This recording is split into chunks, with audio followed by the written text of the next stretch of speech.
Morning friends, Mishra sir 03 YouTube channel में आपका स्वागत है। आपके स्क्रीन के सामने दिखाई दे रही है स्लोप स्टेबिलिटी रेडार, यानी ओपन कास्ट माइंस में जो डंप होती है या बेंच होती है, ओबी बेंच होती है, उसकी स्टेबिलिटी, मजबूती को कंटिन्यूअस मॉनिटर करने के लिए कानून, रेगुलेशन जिसको हम लोग बोलते हैं, 106 का दूसरे नंबर में कहा गया है कि ऑनर एजेंट अपने डंप की या बेंच की, ओबी बेंच की स्टेबिलिटी को मॉनिटर करने के लिए साइंटिफिक स्टडी करवाएंगे और उसका डिजाइन करेंगे, प्लान करेंगे और उसकी कॉपी को अपने ऑफिस में रखेंगे। तो इस संबंध में जो स्लोप स्टेबिलिटी रेडार सर्वप्रथम राजस्थान के रामपुरा गुच्छा माइंस में स्टेब्लिश हुई थी, उसके बाद सभी माइंसों में लगभग स्टेब्लिश होने लगी है। इस स्लोप स्टेबिलिटी रेडार का कंस्ट्रक्शन कैसा होता है, उसकी डिजाइन कैसे होती है, कैसे अपने यहां स्टेब्लिश कर सकते हैं, क्या क्या इसके लिए जरूरत पड़ती है, मैं उसको लेकर के आया हूं। तो आगे बढ़ने से पहले मिश्रा सर 03 यूट्यूब चैनल को आप सब्सक्राइब कर दीजिए, लाइक कर दीजिए, बेल आइकन दबाइए ताकि हर वीडियो का नोटिफिकेशन आपको मिलता रहे। और अगर आप एग्जामिनेशन की तैयारी कर रहे हैं तो आप उसमें पास हो सके, इससे रिलेटेड प्रश्न आने के साथ साथ जो हर दिन वीडियो अपलोड हो रही है उसकी आप स्टडी कर सके। तो मैं यहां पर लिखा हूं CMR 106 का पॉइंट 2, जिसमें SSR स्लोप स्टेबिलिटी रेडार कहते हैं, जो ओपन कास्ट माइंस में हमारी जो बेंच होती है इस टाइप का होता है।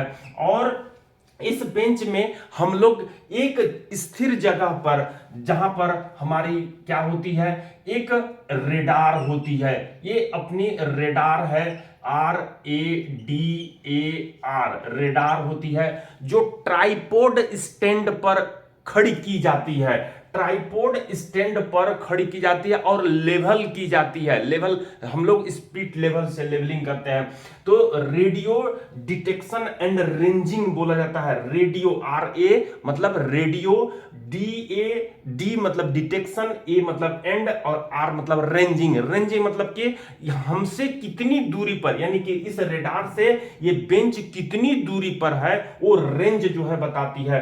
तो ये जो है आपने रेडार देख लिया जो ट्राइपॉड स्टैंड पर आपकी ये जो है खड़ी है जमीन के ऊपर। तो यहां से क्या निकलती है, इलेक्ट्रोमैग्नेटिक रे, इलेक्ट्रोमैग्नेटिक रे निकलती है। ये यहां से इलेक्ट्रोमैग्नेटिक रे निकलती है, यहां से ऐसे भी निकल सकती है, ऐसे भी निकल सकती है।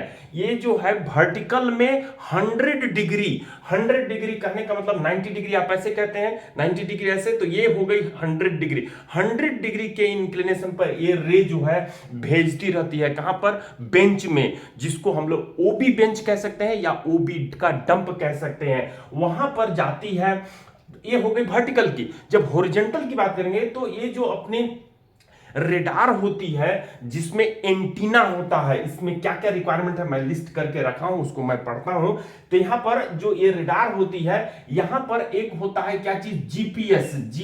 जीपीएस यानी कि ग्लोबल पोजिशनिंग सिस्टम। ये इसके थ्रू जो है ये रे जो है जाती है और ये जो है जाती है कहां पर, ये बेंच में जाती है, ये बेंच में जो है घुसती है और इसके अंदर पेनेट्रेट हो करके जो रॉक की स्ट्रक्चर है उसको रीड करती है। उसके रीड में अगर पहले वाला जो रीडिंग है और बाद वाला जो रीडिंग है उसकी में कोई फ्रीक्वेंसी में अगर बदलाव होती है तो यही जब रिटर्न हो करके फिर जीपीएस के थ्रू फिर जो है कहां पहुंचती है, ये रेडार जब रिसीव करती है और उसकी फ्रीक्वेंसी में बदलाव नजर आती है, तब हम लोग कहते हैं कि इस बेंच की स्टेबिलिटी डिस्टर्ब हुई है, इसकी स्ट्रेंथ में कमी आई गई है, स्थिरता में कमी आई है। और ये हमको कंटिन्यूअस रीडिंग के थ्रू पता चलता है, यहां तक कि सायरन भी बजाती है।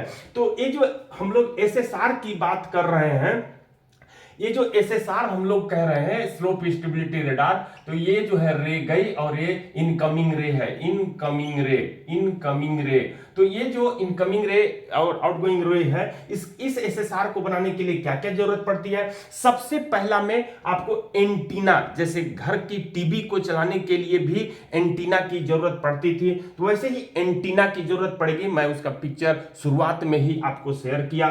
तो तो यहां पर 0.92 मीटर डायमीटर का ये स्कैनिंग पैराबोलिक डिश एंटीना होता है। पैराबोलिक मतलब कि जो अपने घर की किचन की जो कड़ाह होती है वो एक पैराबोलिक शेप में होता है। तो यहां पर स्कैनिंग पैराबोलिक डिश एंटीना इसको नाम दे देते हैं। पहला इक्विपमेंट आप एंटीना याद कीजिए, उसका शेप आप कह सकते हैं पैराबोलिक डिश एंटीना, जो स्कैनिंग करने का काम करती है, स्कैन करती है। अब हम लोग दूसरे नंबर में देख रहे हैं कि इसके लिए क्या जरूरत पड़ेगी, कंप्यूटर जरूरत पड़ेगी। तीसरे नंबर में रिमोट एरिया पावर सप्लाई, इसको पावर देने के लिए सप्लाई की जरूरत पड़ेगी, जिसके लिए हम लोग बैटरी का यूज करते हैं। चौथे नंबर में क्या जरूरत पड़ेगी, वार्निंग सायरन, मतलब जैसे ही ये इंटरप्रीट करती है, जैसे ही ये पाती है, रिसीव करती है, फ्रीक्वेंसी बदला हुआ पाती है, तो ये जो है क्या करती है, सायरन बजाना स्टार्ट करती है। तो उसके लिए एक वार्निंग सायरन चाहिए, जो चौथे नंबर इक्विपमेंट में रखा हूं। और पांचवें नंबर में उस सायरन के साथ लाइट भी जलती है, जैसे हमारा इंडिकेटर गाड़ी का जब हम लोग ऑन करते हैं लेफ्ट राइट मुड़ने के लिए या अपना बैक गियर लगाते हैं, तो ऑडियो विजुअल सिग्नल हमको दिखती है। ऑडियो यानी कि सुनने वाला भी और विजुअल यानी कि देखने वाला। तो यहां पर लाइट इसके साथ लगी रहेगी, वार्निंग सायरन एंड लाइट लगी रहेगी। पांचवा नंबर में सीसीडी कैमरा रहेगा। तो वो कैमरा मैं उस पार्ट के अंदर जो है दिखा करके बताऊंगा कि सीसीडी कैमरा कहां लगी रहती है। फिर कम्युनिकेशन लाइन जो इसके थ्रू जो है जुड़ी हुई रहे, वो कम्युनिकेशन लाइन लगी रहेगी।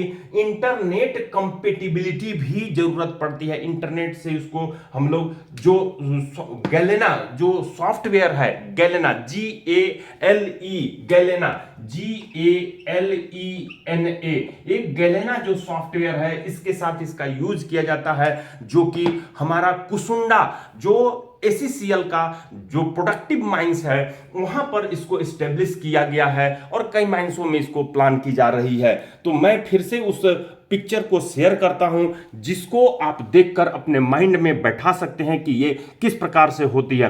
तो आप देख रहे होंगे, मैं फिंगर के थ्रू ही दिखाने की कोशिश कर रहा हूं कि ये कंप्यूटर मॉड्यूल है। एक बॉक्स आपको दिखाई दे रही होगी कंप्यूटर मॉड्यूल का, ये आपको पैराबोलिक स्कैनिंग करने वाला एंटीना दिखाई दे रहा है, जो छत में आपके यहां शायद लगी भी होगी। तो 2 एक्सिस अमाउंट देने के लिए, 2 एक्सिस माउंट करने के लिए, 2 एक्सिस यानी कि वर्टिकल में भी और हॉरिजॉन्टल में भी इसको घुमाया भी जा सकता है। यहां पर रेडार इलेक्ट्रॉनिक्स, मतलब वो रेडार जिसको मैं पिक्चर में दिखाया, जिसको रेडियो डिटेक्शन एंड रेंजिंग कहते हैं, वो लगी रहती है। वो इलेक्ट्रोमैग्नेटिक वेव, विद्युत चुंबकीय तरंग निकालती है और बेंच पर जाती है। ये एक बॉक्स दिखाई दे रही है जिसमें रिमोट एरिया पावर सप्लाई जो बैटरी होती है और इसके साथ जो है डीजल जनरेटर इसमें लगी रहती है।